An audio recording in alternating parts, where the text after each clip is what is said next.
Ahojte, chcem vám doporučiť skvelý film Coexistence My Ass. Po česky Jaké pak soužití, sakra.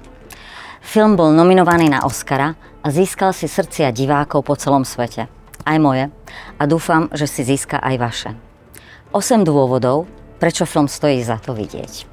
Za prvé, rozosmeje vás aj rozplače. A to dokáže málo ktorý film. Druhý dôvod. Rozpráva fascinujúci príbeh izraelskej židovskej stand-up komičky a politickej aktivistky Noam Schuster Eliassi. Mama Noam pochádza z Iránu a jej otec z rodiny preživších holokaustu z Rumunska.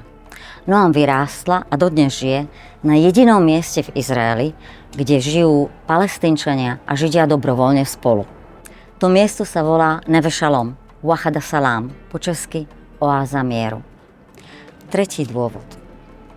Príbeh Noam je skvelým príkladom toho, ako všetko osobné je zároveň politické. Štvrtý dôvod. Film ponúka unikátny pohľad na izraelsko-palestínsky konflikt a dozviete sa v ňom ďaleko viac než v médiách.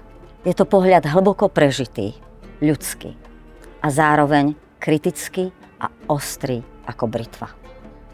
Piatý dôvod.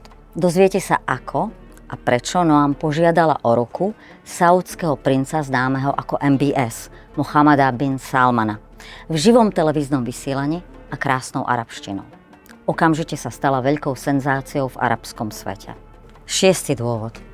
Film bol točený v priebehu 5 rokov, počas ktorých došlo nielen k brutálnemu útoku Hamasu v Izraeli, ale aj k jednej z najväčších tragédií súčasnosti – genocíde v Gaze.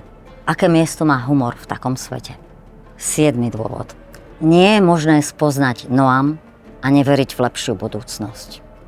A 8. posledný dôvod.